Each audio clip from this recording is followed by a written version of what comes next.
So I'm going to call this video Bringing Heaven to Earth 101. Introduction to Bringing Heaven to Earth, or Channeling Divine Gnosis. And I'm going to read the foreword from the book Starseed Transmissions. The Starseed Transmissions,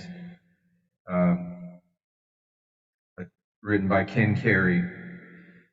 And, I realized, I really don't know who watches these videos or the audience or the level of familiarity with these types of topics. I've owned this book for a long time. I can't say that I ever really understood it or it resonated with me. At one level, I was reading it and everything intuitively meshed with me on one level, but it never really impacted my life at that time. And as a lot of things, actually, even though I knew about Kriya Yoga and Kundalini Yoga, I still was caught up in the matrix for the longest time. And for me, I don't really reckon my awakening until 2021, meaning that I saw through the illusion of the matrix once and for all, and with divine gnosis that I perceived as a download. I don't want to make this an ego thing, like, I did something special. I think it was all divine timing. I believed up until August 11th of 2021 that the only reason why I was still alive, because trust me, there were many moments where I shouldn't have been alive, and I got through things that I was just like, and that is not an ego statement at all. It's just, you have to sit back at some point in your life when you've gone through some of the things that I went through, and you just have to sit there and go, well, yeah, there's something else going on. But literally, it was my belief that the only reason why I was still alive up until that point was because I was still trying to evolve. Like, I was still trying to make sense of everything, that my ego hadn't, decided once and for all that, no, it was like I still had enough communication with my higher self and my everything else to, just at least be aware that there was something beyond my ego. So anyway, I want to read the foreword to this book, the Starseed Transmission, because it's a really good introduction to perhaps a lot of the information that's coming about to people in this awakening. And, a lot of it's not through this information. These avenues of information aren't through these traditional sources that we're all been brainwashed, are entrained to consider as official sources. And, it's only true if it comes from CNN or Fox News or whatever. No, well, people are kind of learning to, one, follow their own intuition, exercise their own discernment. And there's a lot of information coming out from a lot of different sources.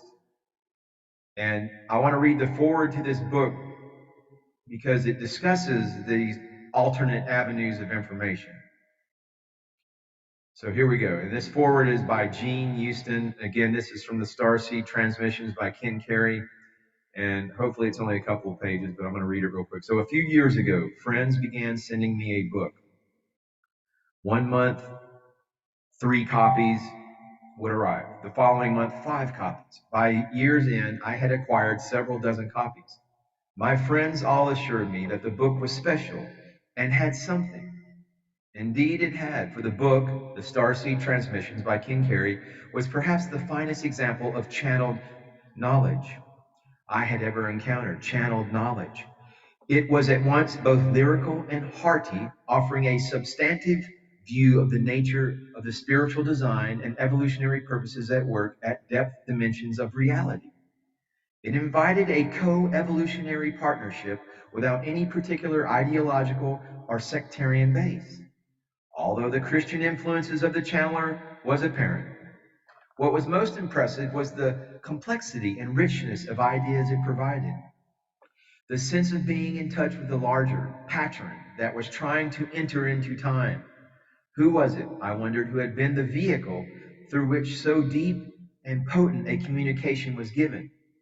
It turned out to be a young carpenter named Ken Carey, who, with his wife and partner Sherry and their 6 children, was living a life reminiscent of the old frontier. This included building their house, growing their food, educating their children, and pretty much doing for themselves all the things that most people have long ceased to be able to do.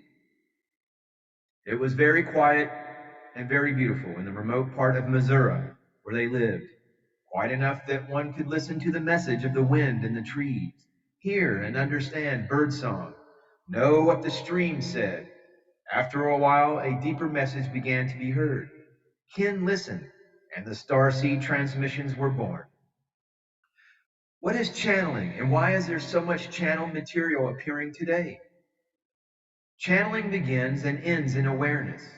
Awareness of the enormous amount of information coming to us all of the time. There is much to suggest that in prehistoric times, we were much more generally aware of different cadences of information than we are now.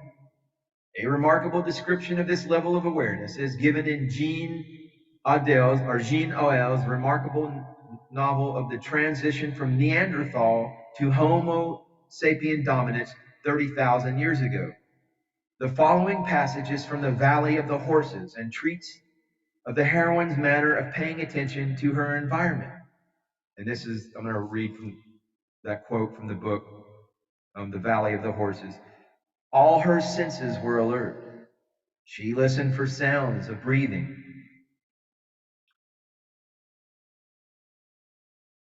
Wait, what did I do here? Okay.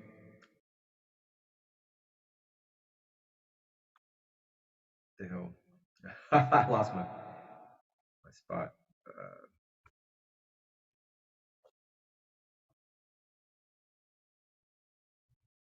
So, all her senses, thank you for your patience. Again, I'm going to read the following passage from the Valley of the Horses.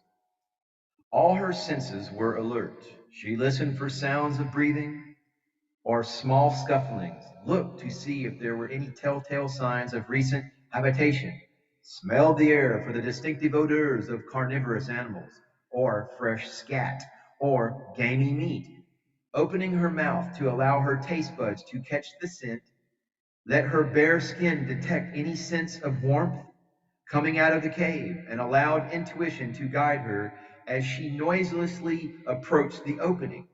She stayed close to the wall, crept up on the dark hole, and looked in. It is only a quarter turn from this extraordinary awareness. Now, of course, I'm picking back up with the forward. It is only a quarter turn from this extraordinary awareness of outward information to the sensing of unseen information, the taking in with the inward proprioceptors of the levels of information that may be coming to you from a flow pattern of electrons or the evolutionary pulse sounding in you from dimensions beyond those of ordinary space and time. Sensitives like Ken Carey, especially if they live in quiet, natural settings, are not only more responsive to their environment, but are always enhancing their ability to sense or channel depth realms of being as well. Let us take a brief excursion into some speculations on the metaphysics and physics of what might be happening here. The phenomenon addressed from this point of view has its roots in the belief that psyche is invested in matter and therefore matter can have access to psychic knowing. Thales of Miletus gave the first Western explanation in the 6th century BC when he said that all things are full of gods, meaning that a sort of psyche, a divine emanation, is both complementary and coextensive with matter and leads it towards larger realities. Plato wrote of the forms of or archetypes implicit in all things, luring them to growth and becoming. Jesus speaks of the kingdom within and the immanence of the I am nature of God in each person. The Sufi Islamic mystics refer to the Alam al-Mithal, the Mundus Imaginalis, an intermediate universe that is thought to be as ontologically real as the sensory empirical world and the noetic world of the intellect. It exists in a meta-geography and possesses extension and dimension as well as figure, color, and other features perceived by the senses. However, this world can be experienced only by those who exercise their psycho-spiritual sense and through this special form of imaginal knowing, which is very close, if not identical to channeling, gain access to a visionary world that is not unlike the mundus archetypes of Carl Jung. The 17th century philosopher Leibniz declared the universe to be made up of monads, which are tiny units of mind, each of which mirrors or channels the universe from the perspective of its particular point of view. At the same time, each monad is interrelated with every other, so that no monad can be changed without changing the other. The process philosophers of the 20th century reflected this at depth with Bergson saying that ultimate reality is an underlying web of connections and that the brain generally screens out the larger reality through its cerebral reducing valves. Field theory and quantum physics gave further assent to these conjectures, especially Bell's 1964 theory, which presents evidence to connect all spatially separated events. It tells us that no theory of reality compatible with quantum theory can require spatially separated events to be independent, but must allow for the interconnectedness of distant events in a way that differs from ordinary experience. Lately, some of the new particle physicists are making some extraordinary claims that extend this hypothesis in ways that help illuminate the nature of channeling, although they would probably be the last to give the phenomenon credence. Physicists like Feynman of Harvard, Wheeler at Princeton, and Jean Charron, the French physicist and writer, have suggested that elementary particles of matter are actually particle microuniverses that, like regular universes, contain spaces that hold information in their spin or charge and evolve and increase it in non-decreasing negentropy. Since, according to Bell's theorem, electrons are able to exchange information at a distance with other electrons, the spin radiation effects seem to affect holonomically the spin effect of other electrons. An electron, furthermore, never forgets its informational content, its psychic charge, as it were, whether the informational charge be that of a living person or a work of art. In other words, even when you die, the entirety of your existence may be coded in the spin of electrons that make up your dust. Choron uses the example of the visitor to Ramses II mummy, tuning into the life experiences of the Egyptian pharaoh. Since these are ubiquitous throughout the remaining electrons of his mummified body. Similarly, the experiences coded in the electrons of an object can just as well exchange information with your electrons as the electrons of a once living person. That is why we are literally bombarded with information about everything all the time. Our cerebral reducing valves protect us from this avalanche of cosmic knowing. The Council of Six-Headed Bratodorians convening on a planet of Betelgeuse may be absolutely fascinating, but I'd rather not know about it.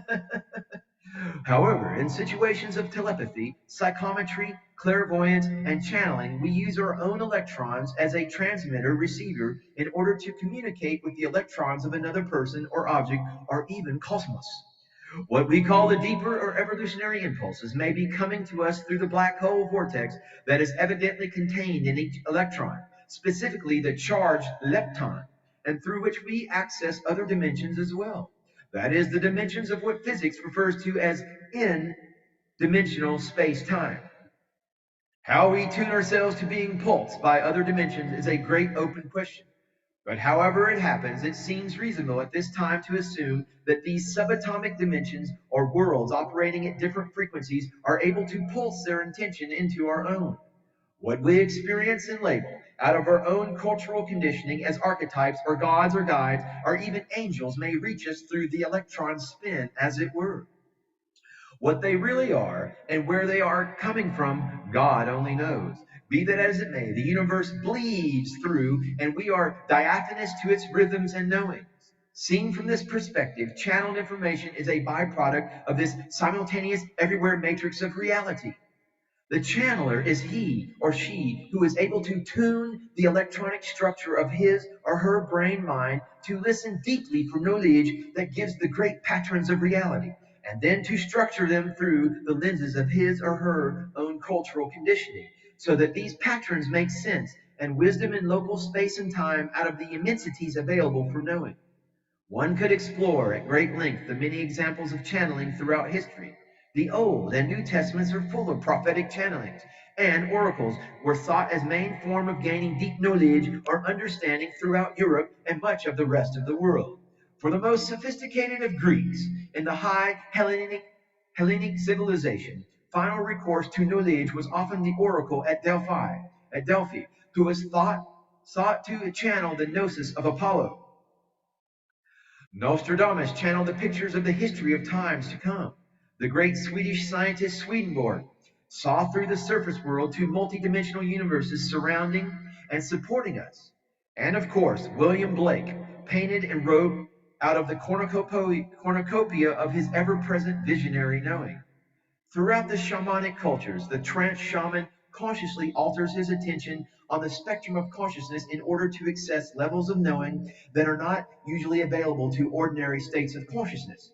The works of Carlos Castaneda reflect this phenomenon as well as demonstrate the rigors of the training of the shamanic mind. For there is no question but that the nervous system and the brain have to be re-educated in order to open the doors of perception on the strange and beautiful country of channeled knowing. Otherwise, one gets the great garbage heap of the unconscious, sanctified to the channeler and his duped disciples as the Word of God. Indeed, a great deal of what passes for channeled information is just that, the flotsam and jetsam of the unconscious minds of inflated egos. What it lacks in clarity, it more than makes up for in chutzpah. In recent years, a growing number of people who would not normally be considered shamans or oracles or psychic egotists have begun to come forth with extraordinary channel material. Edgar Casey, the sleeping prophet, who could diagnose at a distance people's ailments. David Spangler, whose works, Emergence and Revelation, show a profound quality of depth knowing and prophetic insight. Jane Roberts and her Seth books, with their skillful orchestration of the varieties of psychic knowings, and now the potent and potentiating work of Ken Carey. These are among the finest products of channeled information. Although each of these channelers reflects in some way their own cultural and religious bias, witness the reoccurring Christian themes in Casey and Carey, they each speak to a vision and a gnosis deeper than any culture, more universal than any theology, and what they all receive is the message: it's time to wake up now. The human race is about to join a universe larger than our aspiration and richer than all our dreams. It is time to prepare ourselves for being co-trustees of the evolutionary process, time for the love of God, to re-educate ourselves for sacred stewardship.